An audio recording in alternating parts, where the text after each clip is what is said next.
For decades in South Korea, the sound of club head on ball has chimed with the sound of business being done. Personal relationships are vital, and businesses have spent freely on treating government officials, journalists and others to lavish meals, nights out and days on the fairways. But as one former golf course boss describes, the line between relationship building and bribery was often ignored. People bet on golf in all imaginable ways. A businessman may offer the prize money of $1,000 on top of paying for all the expenses so that his clients can win the money and have an enjoyable day. A parliamentary audit released in the last few days found that South Korean companies spent more than $9 billion on entertainment last year. The top 1% of companies alone spent more than $3 billion. It's a practice that doesn't just grease the wheels of industry, it's become an industry in itself. From this week, a new law has come into force. Business meals aren't banned, but they are now capped at less than $27 per person.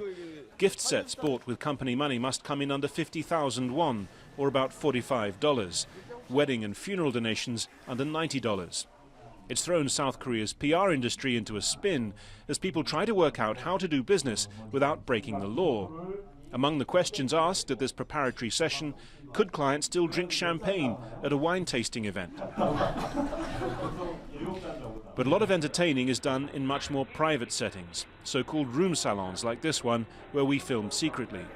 Corporate nights out often end in places like this, which frequently provide illegal sexual services. We're told euphemistically that some of the girls are wilder than others. In his former job, Kim Yong-bin was in content creation for public bodies. He says he'd frequently have to treat officials to nights out, and they were specific in what they expected. Sometimes they would demand that we spend up to $1,800 per head. The money is being spent on drinking, eating, and also other entertainments. I ask if that means prostitution. I can't say that it was infrequent. The new law is likely to have an immediate impact on businesses like this. The CEO of this course says corporate entertainment accounts for half of its bookings.